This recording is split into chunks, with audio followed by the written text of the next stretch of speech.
The cold bit through every layer Tanya Johnson had wrapped around herself. January in Chicago meant temperatures that could kill, and tonight was one of those nights. She sat in the corner of an abandoned parking garage, her back against the concrete wall, her arms wrapped around a small bundle pressed against her chest. "I can't breathe," she whispered into the darkness. Her lungs felt like they were closing, each breath a struggle. The asthma inhaler had run out 3 days ago, and she had no money to refill it. No money for anything. The cloth she'd found in a dumpster earlier that day now covered her 3-month-old daughter. At least the baby was quiet right now, nestled against her mother's warmth. But for how much longer? Tanya's hands shook as she adjusted the blanket, making sure Hope's tiny face stayed covered from the wind that whistled through the empty structure. Her whole body trembled, not just from the cold but from fear. This was their 3rd night in this garage, 3 nights since the eviction. 3 nights of wondering if they'd survive until morning. The parking garage had been abandoned for months. Most of the lights didn't work. Broken glass scattered across the ground. But it offered some protection from the wind, and the security guard only checked the ground floor.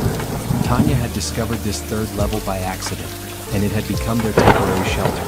She tried to take another breath, but her chest tightened more. The wheezing sound scared her. If she passed out, what would happen to Hope? The baby was so small, so helpless. Tanya had given birth alone in her free clinic, and the medical bills that followed had taken everything. Her landlord didn't care about her situation. Neither did her family, who had stopped answering her calls months ago. "Please," Tanya gasped to no one in particular. Maybe to God. Maybe to the universe. "Please help us." Her vision started to blur. The cold concrete beneath her felt like ice. Her thin jacket, once bright red but now stained and torn, offered little protection. The cloth over Hope moved slightly as the baby stirred.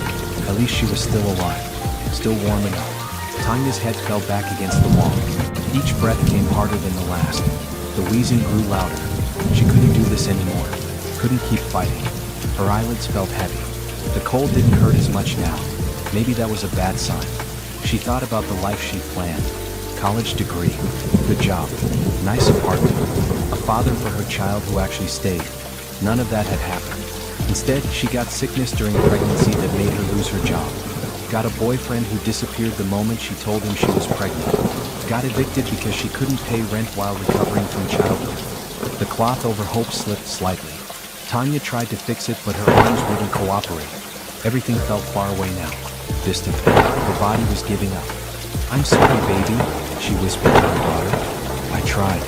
Somewhere in the distance, she heard footsteps, heavy boots on concrete.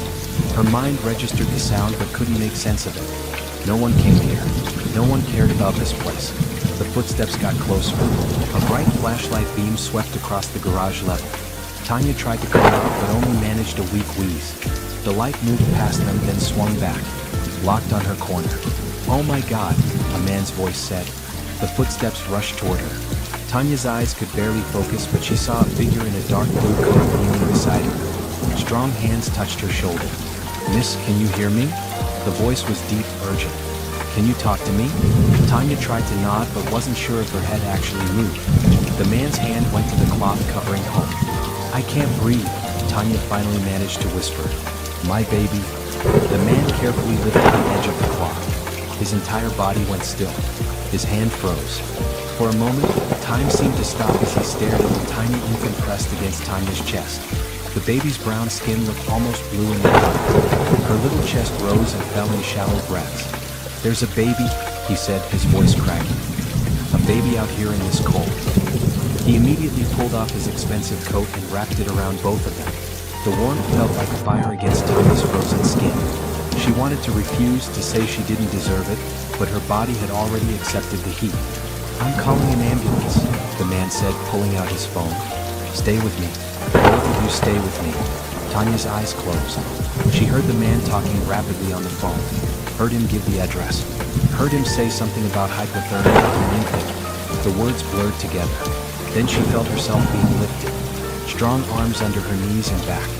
She tried to protest, but no sound came out. The man carried her quickly toward the exit, his coat still wrapped around her in hope. "You're going to be okay," he kept saying. "Both of you. I promise." Tanya wanted to believe him, wanted to hope. But hope had left her so many times before. The cold night air hit them as they left the garage. In the distance, sirens wailed. getting closer. The man held her tighter as he rushed toward a car parked nearby. Not just any car.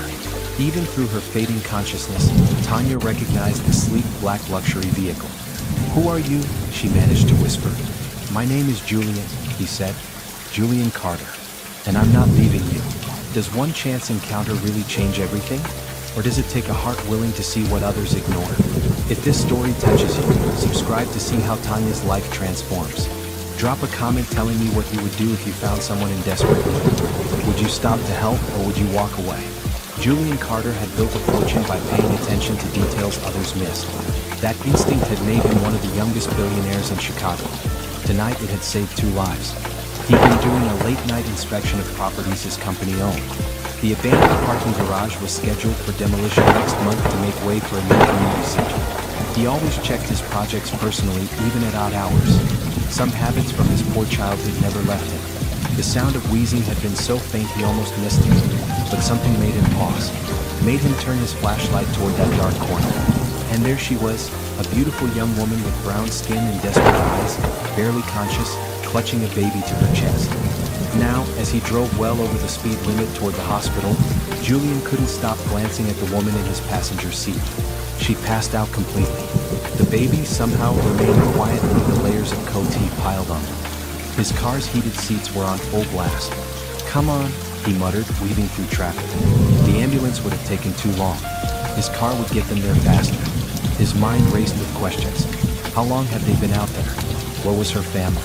How did a mother and baby end up in an abandoned garage in January? The hospital emergency entrance appeared ahead. Julian pulled up right to the doors and jumped out, running around to the passenger side. He carefully lifted the woman again, baby and all, and rushed through the automatic doors. "I need help," he called out. 3 nurses ran over immediately. A doctor appeared behind them. "What happened?" the doctor asked, already checking the woman's pulse. "I found her in an abandoned parking garage," Julian said quickly. "She said she couldn't breathe. Has asthma, I think. And the baby, she's been out in the cold. Get them to trauma 1, the doctor ordered. Now." The nurses took over, placing the woman on a stretcher that had appeared from somewhere. One nurse carefully took the baby, peeling back the layers of coats. "The infant is hypothermic," the nurse said. "We need the warming unit." They rushed away through double doors. Julian stood there, suddenly alone in the waiting area. His hands were shaking. In all his years of business deals and high-pressure situations, nothing had ever affected him like this. A hospital administrator approached him with a clipboard. "Sir, do you have information about the patients?" "No," Julian admitted. "I just found them. Do you know their names?" He shook his head. "I know her first name is Tanya. That's all she said before she passed out." The administrator nodded. "We'll need someone to handle the billing. Without insurance information." "I'll handle it," Julian said immediately. The administrator blinked. "Sir, emergency care can be very expensive, and we don't know the extent." "I said I'll handle it. All of it. Whatever they need. Put it on my account." He pulled out his wallet and handed over a black credit card. The administrator looked at the name on the card. Her eyes widened slightly. "Mr. Carter, I didn't recognize you. Of course, we'll take care of everything." Julian barely heard her. His eyes stayed fixed on those double doors where they'd taken Tanya and her baby. He moved to the waiting area and sat down, still wearing just his suit. He'd given both his coat and his car blanket to him. The minutes crawled by. Julian pulled out his phone and made several calls. First to his assistant, telling her to clear his schedule for tomorrow. Then to his lawyer, asking about resources for homeless families. Then to his mother, who always knew what to do in situations like this. "You found a woman and baby in a parking garage?" his mother asked, concern filling her voice. "Yes, they were dying, Mom. If I'd been 10 minutes later..." "You did the right thing, Julian. Stay there. Make sure they're okay. And son, this is why I'm proud of you." After hanging up, Julian sat back and closed his eyes. His mind went to his own childhood. The nights his mother had struggled to keep him and his sister warm. The times they'd slept in their car because they had no apartment. The feeling of hunger that never quite went away. He promised himself that when he made it, really made it, he'd help people the way strangers had helped his family. Tonight he got that chance. A doctor came through the doors an hour later. Julian jumped to his feet. "Mr. Carter," the doctor said, "I understand you brought in our patients. How are they?" The woman, her name is Tanya Johnson according to the ID we found, is stable. She has severe asthma that wasn't being treated, plus hypothermia and malnutrition. We've got her on breathing treatments and warming protocols. She should recover fully. And the baby? The doctor smiled slightly. Baby Hope is tougher than she looks. 3 months old, also hypothermic and underweight, but no permanent damage. We're keeping both of them for observation, probably 3 days minimum. Relief flooded through Julian. Can I see them? Not tonight. They both need rest. But perhaps tomorrow if Ms. Johnson agrees. Julian nodded. Whatever they need. Medical care, medications, anything. I'm covering all costs. That's very generous. The doctor paused. Mr. Carter, I don't know what your relationship is with Ms. Johnson, but you should know that we've contacted social services. A mother and infant experiencing homelessness, they'll need to assess the situation. Social services? Julian's jaw tightened. They're going to take the baby? Not necessarily. But they'll want to ensure there's a safe place for them to go after discharge. Without a home address. She'll have a home, Julian said firmly. I'll make sure of it. The doctor looked surprised but nodded. That's good to hear. Check back tomorrow afternoon. After the doctor left, Julian walked back to his car. The passenger seat still had water marks from where the snow had melted off Tanya's clothes. He thought about her face, the way she'd looked at him with those desperate eyes. The way she'd whispered about her baby before passing out. He'd met countless people in his business career. Most wanted something from him. Money, connections, opportunities. But Tanya hadn't asked for anything. She'd been too busy trying to keep her daughter alive. Julian started the car and headed home to his penthouse apartment. But his mind stayed at the hospital. Tomorrow he'd come back. Tomorrow he'd start fixing the situation properly. Because something told him that finding Tanya Johnson wasn't just chance. It was meant to happen. Tanya woke to white ceiling tiles and a steady beat of monitors. For a moment, she couldn't remember where she was. Then it all came rushing back. The cold, the garage, the man. Hope. She tried to sit up, but pain shot through her chest. Hands gently pressed her back down. Easy now, the nurse in green scrubs said softly. Your baby is fine. She's in the NICU getting warm and fed. You can see her soon. I need to see her now. Tanya's voice came out hoarse. Please. I need to know she's okay. The nurse nodded understandingly. Let me check with your doctor. But I promise you she's doing well. Better than expected, actually. Tanya lay back against the pillows. Her chest still hurt with each breath, but differently than before. Not the desperate crushing pain, but a soreness. She looked down and saw an E4 in her arm. Monitors tracked her heart rate and oxygen levels. A breathing mask sat nearby on the bedside table. Where am I? She asked. Chicago Memorial Hospital. You were brought in last night with severe hypothermia and an asthma attack. You're in a private room on the 4th floor. Private room? Tanya's stomach dropped. I can't afford a private room. I can't afford any of this. The nurse smiled gently. All your bills are taken care of. The gentleman who brought you in has arranged everything. What gentleman? Mr. Carter. Julian Carter. He's been calling every hour to check on you and your daughter. Tanya's mind struggled to catch up. The man from the garage. Julian. She remembered his voice, strong and sure. His warm coat. His arms carrying her. But why would he pay for all this? I don't understand, she whispered. I don't know all the details, the nurse said, checking the monitors. But you're very lucky he found you. A few more hours in that cold. She didn't finish the sentence. She didn't need to. A doctor came in then, middle-aged with kind eyes. He introduced himself and examined Tanya thoroughly, explaining her condition. Severe asthma attack, stage 2 hypothermia, dehydration and malnutrition, but no permanent damage. She would recover. Can I see my baby now? Tanya asked when he finished. Of course. We'll wheel you down to the NICU. 10 minutes later, Tanya sat in a wheelchair next to an incubator where Hope lay sleeping. Her daughter looked so small under the warming lights, but her color was better, pink instead of blue. Her little chest rose and fell steadily. Tears streamed down Tanya's face. I'm so sorry, baby. I'm so sorry. A NICU nurse standing nearby touched her shoulder. You kept her alive out there. That takes incredible strength. You're a good mother. I almost got her killed. No, you protected her with your own body. You put her needs above yours. That's what mothers do. Tanya reached through the incubator opening and gently touched Hope's tiny hand. The baby's fingers wrapped around her thumb. That simple gesture broke something open inside Tanya, and she sobbed. She cried for all the mistakes she'd made, for the boyfriend who'd abandoned her, for the family who turned their backs, for the job she lost and the apartment she couldn't keep, for every moment of the past 3 months when she felt completely alone. But mixed with the grief was something else. Relief. Hope was alive. They'd survived. Someone had found them. Someone had cared enough to help. Later that afternoon, Tanya was back in her room when there was a knock on the door. The nurse poked her head in. "You have a visitor. Are you up for it?" Tanya hesitated. "Who is it?" "Mr. Carter." Her heart jumped. Part of her wanted to refuse, feeling embarrassed about her situation. But another part, the honest part, knew she loved this man her life, and Hope's life. "Okay," she said quietly.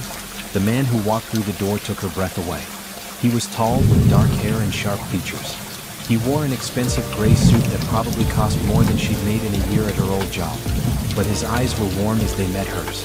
"Miss Johnson," he said, his voice the same as she remembered from the garage. "I'm glad to see you're doing better. Please call me Tanya." She felt very aware of the hospital gown she wore, of her hair that probably looked terrible. "And thank you for everything, for saving us." Julian moved closer and sat in the chair next to her bed. "How are you feeling?" "Sore, tired, but alive. The doctor says I'll recover fully. And Hope, she's going to be fine too." "I know. I've been getting updates." Tanya looked down at her hands. "The nurse said you're paying for everything. I don't know how to repay you. I don't have any money. I don't even have a place to live. You don't need to repay me." She looked up sharply. "But..." "Tanya," Julian said gently, "I grew up poor, really poor. My mother raised me and my sister alone, and there were times we had nothing. Times we were hungry and cold and scared. But people helped us. Strangers who didn't have to care, but they did. And my mother always told me that when I had the ability to help others, I should do it without expecting anything back." Tears filled Tanya's eyes again. "I don't know what to say." "You don't have to say anything. But I do want to ask you some questions if that's okay. About your situation." Tanya nodded, and slowly she told him everything. About getting pregnant and losing her job because of complications. About the medical bills from giving birth. About her family cutting her off because they disapproved of her having a baby without being married. About the eviction 3 days ago.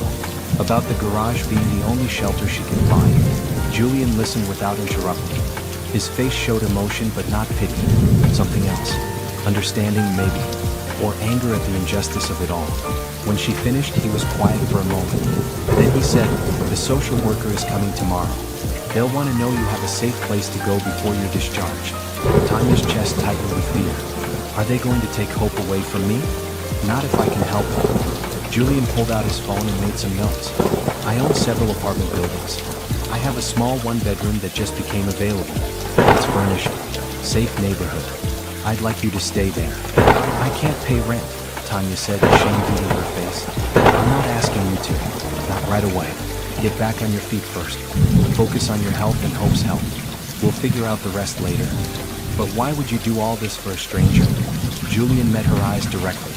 "Because someone did it for me once, and because it's the right thing to do. Will you accept the apartment?" Tanya wanted to refuse. Wanted to say she'd figure it out herself. But she thought about Hope in that incubator. Thought about going back to that cold garage. Thought about pride versus survival. "Yes," she whispered. "Yes, I'll accept. Thank you." A small smile crossed Julian's face. "Good. I'll arrange everything. You focus on getting better." After he left, Tanya lay back against the pillows. She didn't know what to think or feel. Relief mixed with disbelief. Gratitude mixed with embarrassment. But underneath it all was a tiny spark of something she hadn't felt in months. Maybe, just maybe, things were going to be okay. 3 days later, Julian's driver pulled up to the apartment building in a quiet neighborhood on the north side. Tanya sat in the back seat, holding Hope close. The baby wore new clothes from the hospital, soft blue pajamas that Julian had somehow arranged to have delivered. Tanya wore donated clothes from the hospital charity closet, a green sweater and jeans that actually fit. "This is it," the driver said kindly. He was an older man named George who talked to her gently the whole ride, sensing her nervousness. Julian was waiting outside the building entrance. He wore dark jeans and a maroon sweater today, more casual than the suit from the hospital. He smiled when he saw them.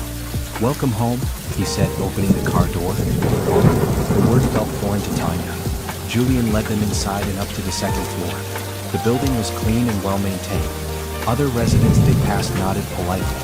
At door 2C, Julian pulled out a key and handed it to Tanya. "It's yours," he said simply. Her hand shook as she unlocked the door. The apartment was small but beautiful. A living room with a comfortable couch and TV. The kitchen with new appliances. Through one door she could see a bedroom with a real bed. And in the corner of the bedroom, a crib already set up with soft pink blankets. "I took the liberty of getting some things you need," Julian said, sounding almost apologetic. "But if you don't like anything, we can change it."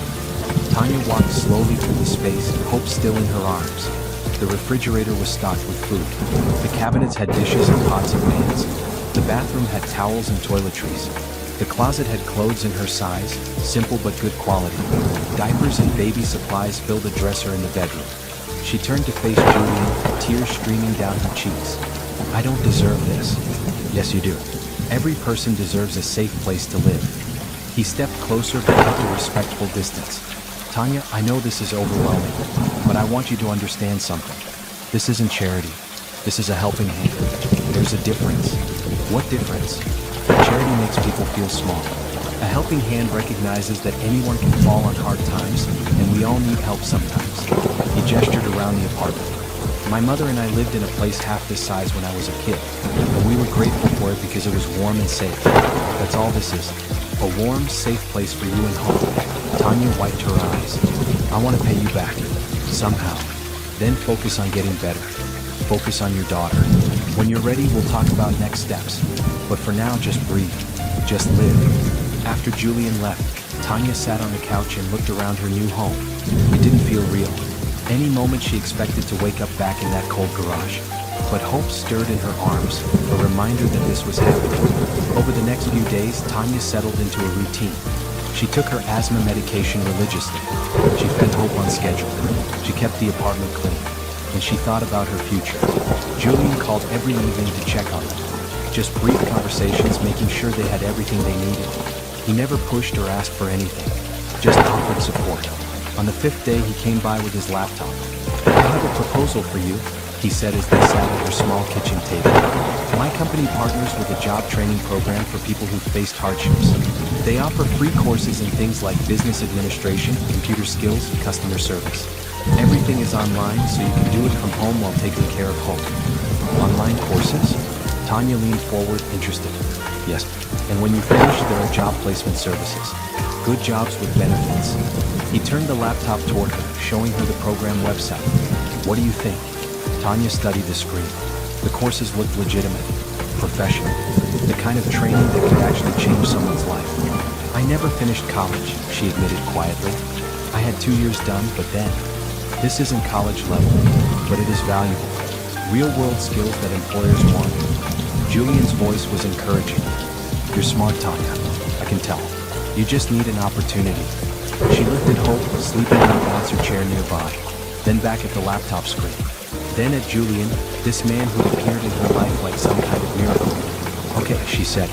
"Yes, I want to do this." Julian's smile was genuine. "Great. I'll get you registered today." That afternoon, after he left, Tanya sat at her new laptop, another gift from Julian, and explored the course options. Business basics, computer applications, customer service excellence.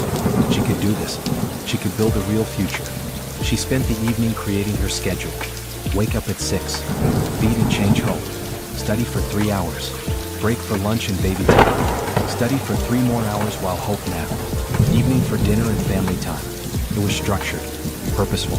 For the first time since before Hope was born, Tanya felt like herself again.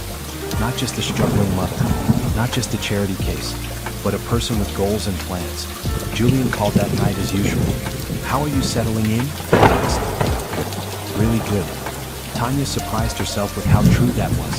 "I made a study schedule. I'm starting a business basics course tomorrow." "That's wonderful." She could hear the smile in his voice. "I knew you'd do well with this."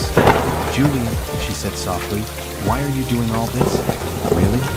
He was quiet for a moment. "Do you believe in fate, Tanya?" "I don't know. Maybe. I was supposed to inspect that garage next week, but something made me go that night. Something made me park where I did, walk where I walked, stop when I heard you. I don't think that was an accident. You think you were meant to find us? I think we were meant to meet. For whatever reason. He paused. Get some rest. Big day tomorrow. After hanging up, Tanya sat on her couch and looked around her warm, safe apartment. She thought about Julian's question. Did she believe in fate? Maybe she was starting to. 2 months passed. Tanya threw herself into her studies with determination. Every morning while Hope played on her activity mat, Tanya worked through course modules. She learned about business communications, basic accounting, office software. Her grades were excellent. Julian continued checking in regularly. At first by phone, then gradually by in-person visits. He'd stop by after work, bringing coffee or dinner. They'd talk while Hope gurgled happily nearby. Tell me about growing up, Tanya asked one evening. They sat at the kitchen table, containers of Chinese food between them. Hope was asleep in her crib. Julian set down his fork. It wasn't easy. My father left when I was 6. My mom worked 3 jobs to keep us fed. We moved a lot, always one step ahead of eviction. Sometimes one step behind. How did you get from there to, well, here? She gestured vaguely, meaning his success. Scholarships, hard work, and luck. He smiled slightly. Mostly luck. I started a small real estate company right when the market was shifting. Made the right investments at the right time. But I never forgot where I came from. Is that why you help people? Partly. But also because I remember what it felt like to be invisible. To have people look through you like you don't exist. His dark eyes met hers. You're not invisible, Tanya. You never were. Something shifted in that. Something Tanya had been trying to ignore for weeks. The way her heart sped up when Julian called. The way she found herself thinking about him at random moments. The way hope seemed to light up when he visited. She was developing feelings for him. Real feelings. And that terrified her. I should put away this food, she said, standing abruptly. If Julian noticed her sudden discomfort, he didn't mention it. He helped her clean up, then said goodnight. After he left, Tanya stood in her quiet apartment and tried to be logical. Julian was a billionaire. She was a single mother on public assistance taking free courses. They lived in different worlds. Whatever she was feeling, it couldn't go anywhere. But her heart didn't care about logic. The next week, Hope had her 6-month check-in. Tanya was surprised when Julian offered to drive her. You don't have to, she said on the phone. We can take the bus. I want to, if that's okay with you. It was more than okay. It was wonderful. Tanya found herself looking forward to it all week. Julian arrived exactly on time as always. He held doors for her. He carried the diaper bag. In the waiting room, he made funny faces that had Hope giggling. She likes you, Tanya observed. I like her too. She's a special kid. He tickled Hope's foot gently. She's going to do amazing things someday. The pediatrician was impressed with Hope's progress. She's gained weight beautifully. All her developmental milestones are on track. You're doing an excellent job, Mom. Pride swelled in Tanya's chest. She was doing a good job. Despite everything, she was being a good mother. As they left the clinic, Hope fell asleep in her car seat. Julian drove slowly, careful not to jostle her. Thank you for coming today, Tanya said quietly. It meant a lot, having someone there. I'm glad I could be here. He glanced at her briefly before returning his eyes to the road. Tanya, can I ask you something? Sure. When you finish your courses next month, what do you want to do? What kind of job are you hoping for? She thought about this a lot. Something with people. I like helping others. Maybe administrative work at a hospital or nonprofit. Something that makes a difference. Would you consider working for my company? Tanya's head turned sharply toward him. What? I need someone in my foundation office. Someone who understands what it's like to need help. Who can connect with the people we serve. He pulled up to a red light and looked at her fully. You'd be perfect for it. Good salary, benefits, childcare assistance. And before you ask, no, this isn't special treatment. It's a real job with real expectations. But I think you'd excel at it. Julian, I haven't even finished my courses yet. But you will. And when you do, the job is yours if you want it. Tanya's mind spun. The real job. With Julian's company. It was an incredible opportunity. But doubt crept in. People will say I'm only getting it because you helped me, she said quietly. They'll say I don't deserve it. People will always talk. What matters is what you know about yourself. The light turned green and he drove forward. You're smart, hardworking, and compassionate. That's exactly who I need on my team. So what do you say? she thought about her options. She could refuse and try to find something else, proving she could do it alone. But refusing help out of pride was what had nearly gotten her and Hope killed in that garage. She'd promised herself to never let pride hurt her daughter again. Yes, she said. I accept. Thank you. Julian's smile was radiant. You won't regret it. That night, after Hope was asleep, Tanya stood at her window looking out at the city lights.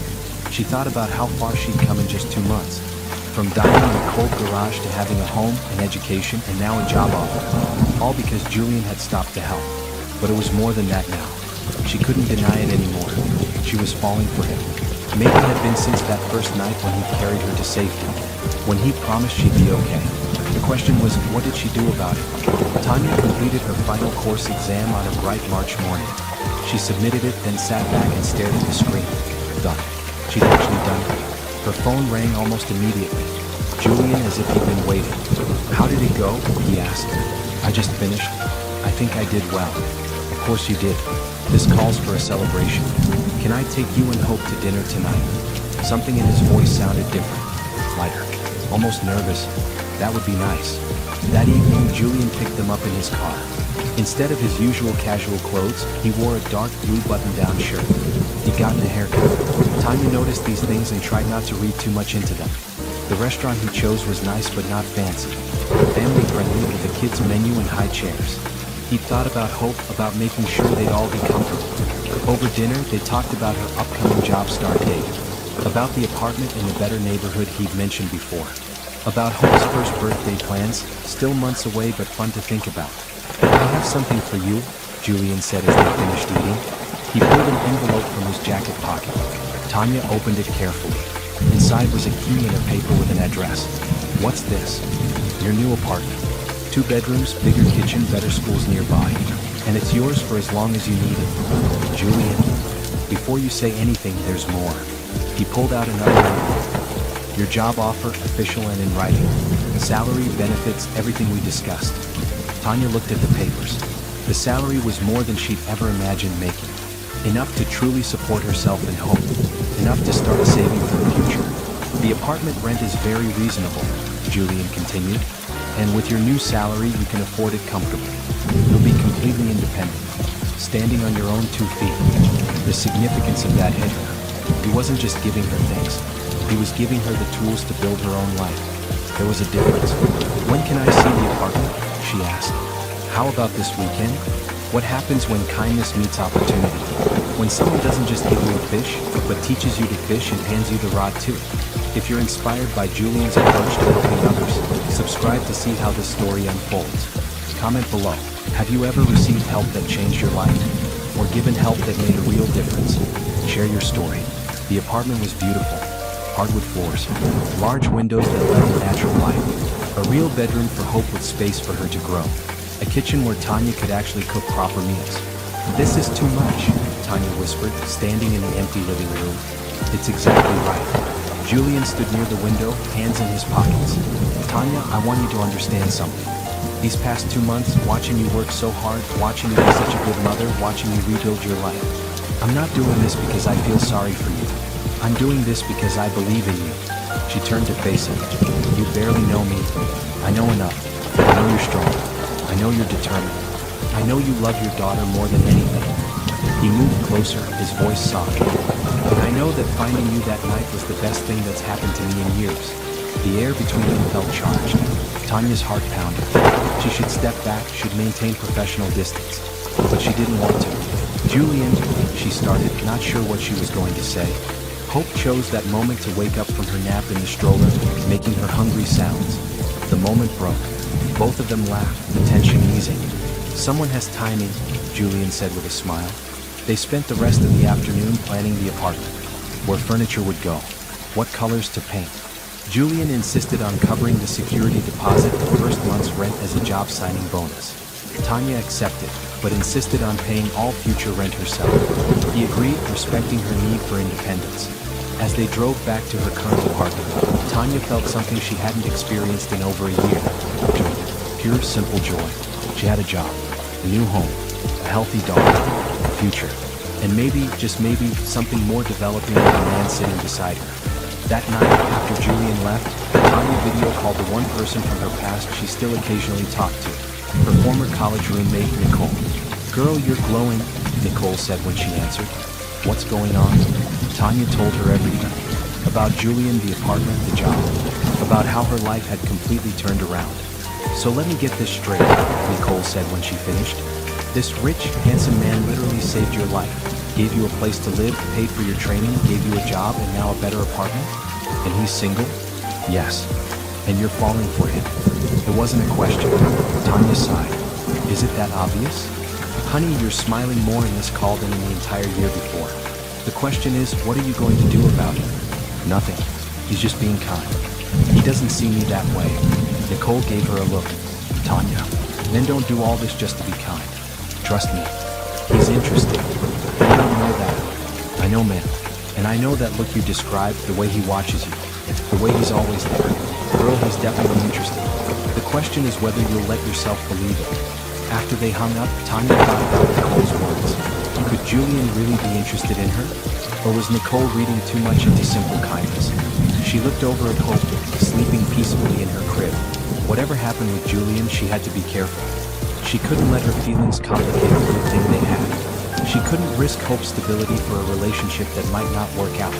But as she lay in bed that night, she couldn't stop thinking about the way Julian had looked at her in the empty apartment. The way he'd said finding her was the best thing that had happened to him. Maybe Nicole was right. Maybe. Tanya started her job at Carter Foundation on a Monday morning in late March. The office was modern and bright, with floor-to-ceiling windows overlooking the city. Her desk was near other administrative staff, and everyone welcomed her warmly. "Julian talks about you all the time," her supervisor, Patricia, said during orientation. Patricia was a middle-aged woman with kind eyes and an efficient manner. "Says you're going to bring valuable perspective to our family services program." "I hope to," Tanya said honestly. The work was challenging but fulfilling. She helped process applications from families needing assistance. She coordinated with local shelters and food banks. She spoke with people who reminded her of herself just months ago, scared and desperate and hoping for help. Julian's office was on the top floor, but he came down regularly to check on various departments. When he stopped by Tanya's desk, it was always professional. Brief questions about work, making sure she had what she needed. But sometimes their eyes would meet and hold for a moment too long. The office daycare was a blessing. Hope spent her days in a bright room with other babies, well cared for while Tanya worked. During lunch breaks, Tanya would go feed her and play. Sometimes Julian would join them, bouncing Hope on his knee while they discussed foundation business. "You're a natural with her," Tanya observed one afternoon. "Kids are easy. They're honest about what they want." He made a silly face and Hope laughed. "Adults are much more complicated." "Is that right?" He met her eyes over Hope's head. Definitely. Something was building between them. Tanya felt it every time they were in the same room. The awareness, the pull. But neither of them mentioned it. Both stayed carefully on the safe side of the line. Until the company party. Carter Foundation held an annual spring gala to thank donors and celebrate the year's accomplishments. It was a fancy event, black tie. Tanya almost didn't go, worried about fitting in. But Patricia insisted. "It's part of the job," she said. "And trust me, Julian will want you there. You're one of our success stories." Donors love seeing the real impact of their money. Tanya borrowed a dress from Nicole, a simple but elegant navy blue gown. She wore her hair down for once, natural curls framing her face. Hope stayed with a babysitter, the teenage daughter of a neighbor who Tanya had gotten to know. When Tanya walked into the hotel ballroom where the gala was held, she felt out of place. Everyone looked so wealthy, so comfortable in this world. She nearly turned around and laughed. Then she saw Julian across the room. He wore a black tuxedo that fit him perfectly. He was talking to a group of people, but his eyes scanned the room constantly, as if looking for someone. When his gaze found her, he stopped mid-sentence. Just stared. Even from across the room, Tanya felt the intensity of that look. He excused himself from this conversation and walked straight to her. "Tanya," he said when he reached her. "You look beautiful." "Thank you. You clean up pretty well yourself." He smiled. "Can I get you a drink?" They spent the evening together. Julian introduced her to donors, telling her story with her permission. Tanya spoke honestly about what the foundation's help had meant to her. People listened. Several wrote bigger checks on the spot. "You're a natural at this," Julian said during a break in the networking. I'm just being honest. That's what makes it powerful. The band started playing. Couples moved to the dance floor. Julian hesitated, then held out his hand. Would you like to dance? Tanya's heart jumped. Dancing was different. Dancing was personal. But she put her hand in his. I'd like that. He led her to the floor and pulled her close. One hand at her waist, the other holding hers. They moved together slowly, finding their rhythm. I'm glad you came tonight, Julian said quietly, his mouth close to her ear. Me too. Tanya, I need to tell you something. Her heart pounded. Okay. He pulled back slightly to look at her. These past few months, getting to know you, watching you with hope, seeing how strong you are, you've become important to me. More important than I expected. Julian, I'm not asking for anything. I just wanted you to know. You're not just someone I help. You're someone I care about. The music swelled around them. Other couples danced nearby, but Tanya only saw Julian, only felt his hands holding her, only heard his words echoing in her mind. I care about you too, she whispered. His eyes darkened with emotion. You do? Yes, maybe I shouldn't. Maybe it's complicated, but I do. It doesn't have to be complicated, doesn't it? You're my employer, my landlord, the person who saved my life. There's so many reasons this is a bad idea. Or maybe there's one good reason why it's not. He pulled her slightly closer. Because we actually feel something real.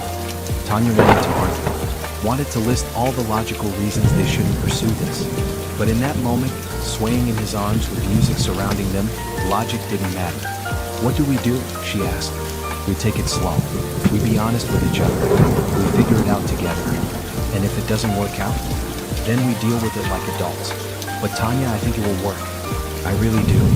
The song ended. They stood there for a moment longer, hands still clasped, neither wanting to let go. Then reality intruded as someone called Julian's name, needing his attention. I should. He gestured vaguely toward the interruption. Go. I know. But before he left, he squeezed her hand. We'll talk more. Soon. Tanya watched him walk away, her heart full of hope and fear in equal measure. What were they doing? Was this crazy? But when she touched her waist where his hand had been, feeling the lingering warmth, she couldn't regret it. Maybe crazy was okay sometimes. The day after the gala, Julian called Tanya at work. Can you come up to my office? I have something I want to discuss. Her stomach fluttered as she rode the elevator to the top floor. Was he regretting what he'd said last night? Was this about them or about work? Julian's assistant waved her through. His office was stunning with huge windows and modern furniture. But what caught her eye was the wall of photos showing various foundation projects, families in new homes, kids at after-school programs, community centers and food banks. Pretty good legacy, she said, studying the pictures. Julian came to stand beside her. It's what matters to me most, more than the real estate deals or the money. This is why I do what I do, because of your mom, and people like you, people who deserve a chance. He turned to face her. Tanya, about last night. If you're going to say it was a mistake, she interrupted, just tell me now. What? No. He looked shocked. Not a mistake. The opposite. I want to take you to dinner. A real date. Just the two of us. Relief flooded through her. What about Hope? Patricia's daughter babysits, right? We'll pay her well. One evening. What do you say? Yes, I'd like that. They set it for Friday. Tanya spent the week simultaneously excited and terrified. She told Nicole, who squealed over the phone. She bought a new green dress with her first real paycheck. She tried not to overthink everything. Friday came. The babysitter arrived at 6. Tanya kissed Hope goodbye, gave the sitter all the emergency numbers, and tried not to look as nervous as she felt. Julian picked her up at 7. He took her to a quiet restaurant, nothing too fancy, where they could actually talk. They ordered food and wine, and then they just talked. Really talked. He told her about building his company from nothing, about the failures along the way, about his sister who lived in California with her family, about his mother who passed away 2 years ago. I wish she could have met you, he said. She would have liked you. Tell me about her. She was tough. Had to be. But kind, always kind. She taught me that having money didn't make you better than anyone else. Just luckier. He smiled. She volunteered at a homeless shelter every week, even after I'd made my fortune. Said it kept her grounded. Tanya told him about her own dreams growing up, about wanting to be a teacher. About the family that had high expectations but little support. About her ex-boyfriend who'd seemed so perfect until he wasn't. "I don't regret having hope," she said firmly. "Not for a second. But I do regret trusting him." "His loss," Julian said simply. "He missed out on knowing an amazing kid and an amazing woman." The compliment warmed her. They lingered over dessert, neither wanting the evening to end. When Julian finally drove her home, he walked her to her door. "I had a great time," Tanya said, suddenly shy. "So did I. Can we do it again?" "I'd like that." He leaned in slowly, giving her time to pull away if she wanted. She didn't want to. Their lips met in a soft, sweet kiss that made her toes curl.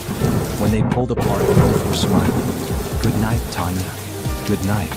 She floated inside, paid the babysitter, checked on sleeping Hope, then collapsed on her couch with a huge grin. She was dating Julian Carter. Actually dating him. It felt surreal.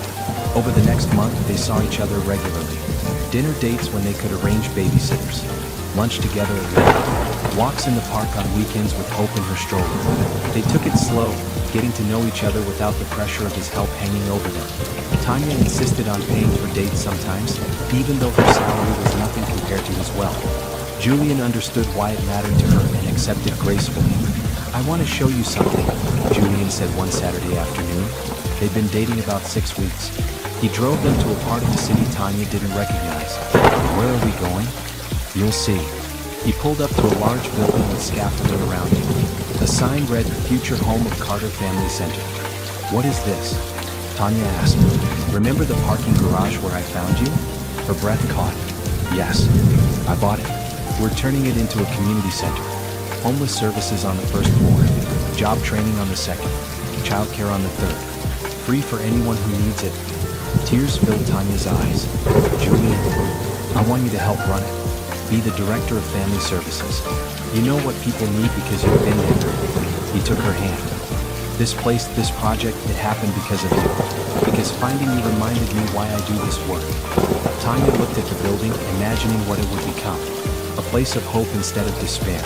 A place where other women like her could find help. "I'd be honored," she said.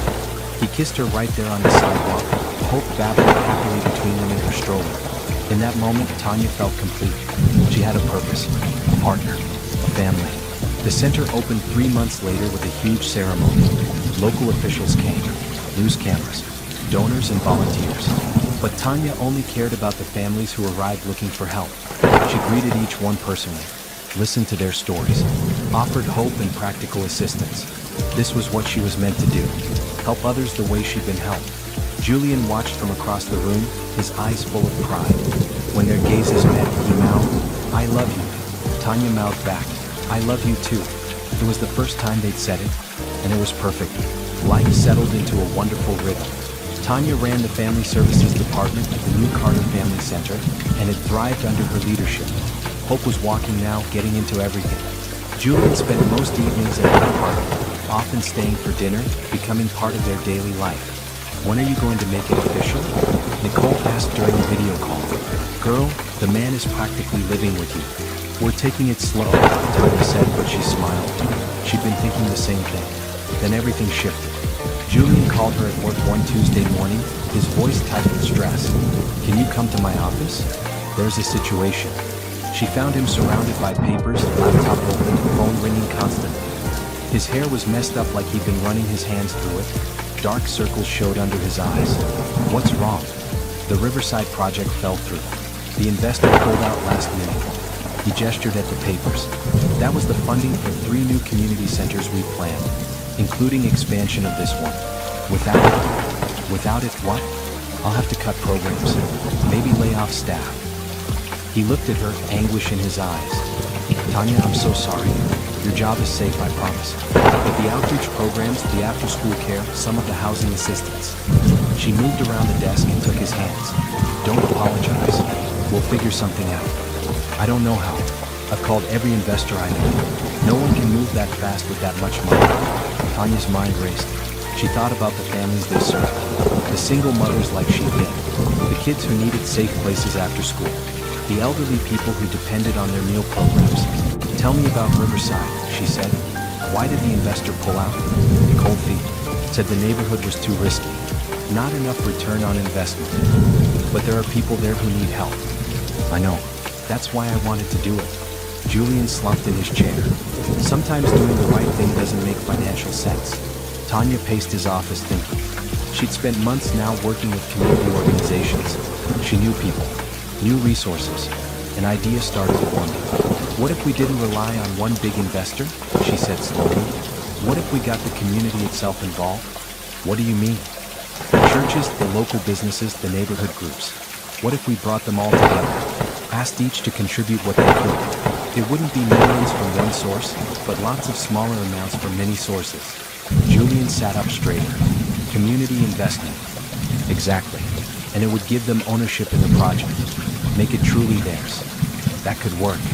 His mind was clearly spinning. We'd need someone to coordinate it. Someone who understands both the community needs and the business side. I can do it, Tanya said immediately. Tanya, this would be on top of your current job. It's a lot of work. I know, but these are my people. I want to fight for them. He stood and pulled her into a hug. You're incredible. You know that. Over the next 2 weeks, Tanya worked harder than she ever had in her life. She set up meetings with every church, business, and community group in the Riverside neighborhood. She explained the vision, a community center run by the community for the community. The response was overwhelming. The churches pledged funds and volunteers. Local businesses offered materials and services at cost. Residents organized fundraisers. A retired businessman donated his consulting services for free. Everyone wanted to be part of something positive in their neighborhood. Tanya coordinated it all, tracking commitments, organizing work groups, keeping everyone informed. Julian watched in awe as she pulled together what his big investor couldn't do alone. You're a natural leader, he told her one evening as they reviewed the numbers. They were at his penthouse apartment for once, Hope asleep in the guest room he'd set up for her. I'm just doing what needs to be done. It's more than that. You see possibilities where others see problems. You bring people together. He pulled her close. I couldn't do this without you. Yes, you could. You did for years before you met me. But it's better with you. Everything is better with you. 3 weeks after the crisis started, they had enough commitments to move forward with Riverside.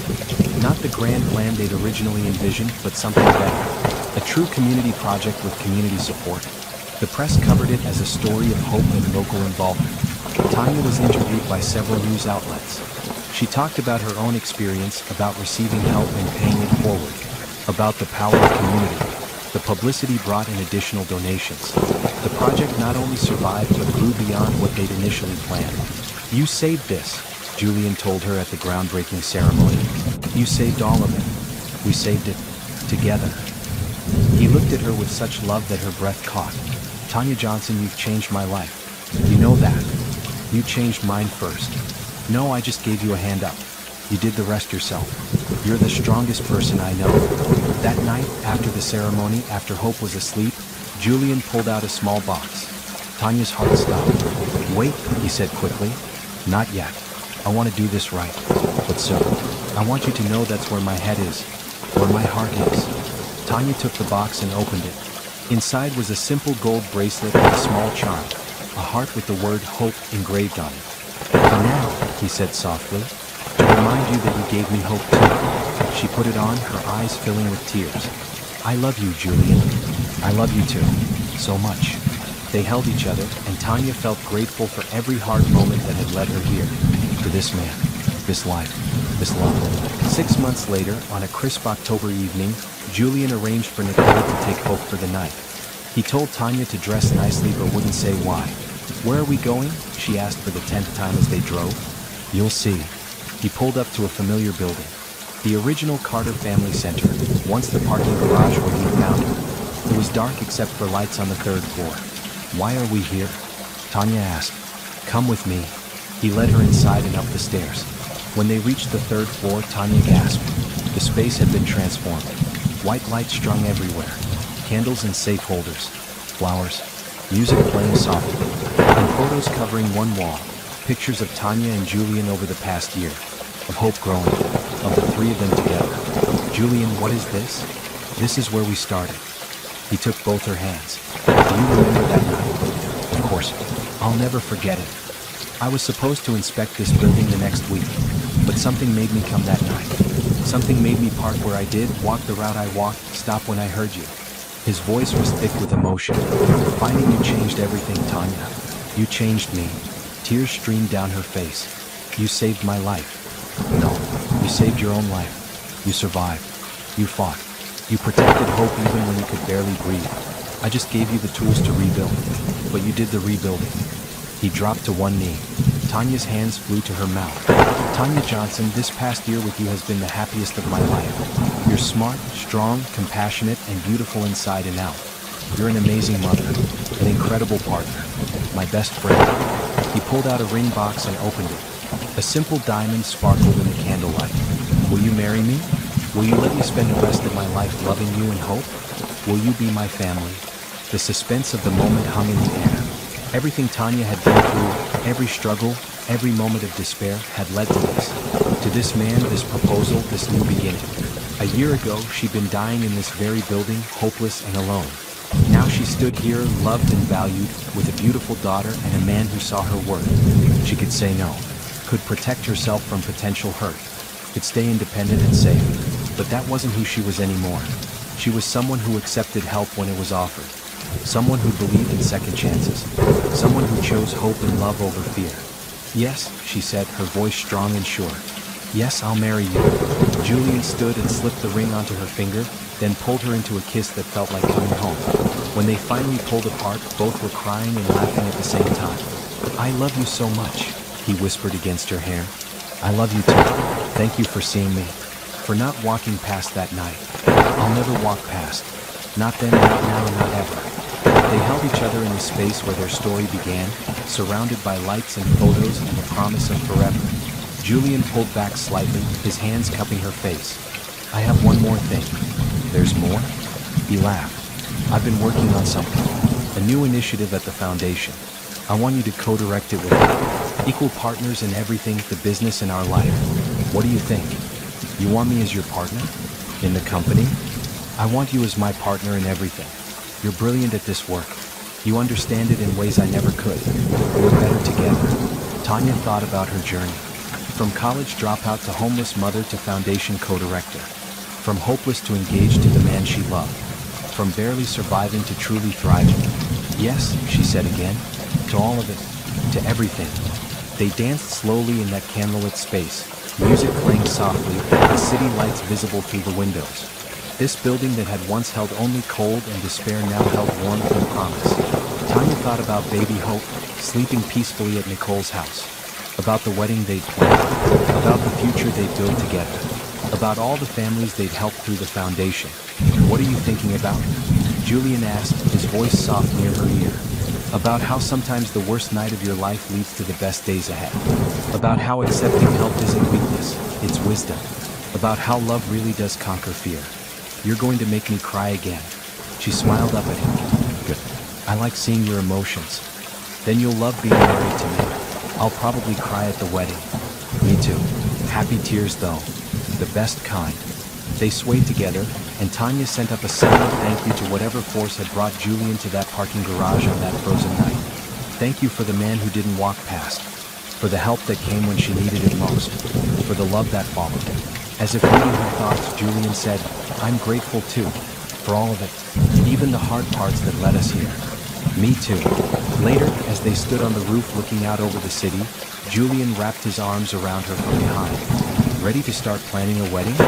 Ready to start planning a life. Even better. The wind picked up, cool but not cold. Nothing like that terrible January night. Tanya leaned back against Julian's solid warmth and smiled. She'd survived the worst. Accepted help without shame, built a new life through hard work and love. And now, she was choosing happiness without hesitation. Hope really did lead the way. Kindness really did matter. And love, real love, really could heal all wounds. Let's go home, she said. To hope. To our family. They walked down together, hand in hand, the ring sparkling on Tanya's finger.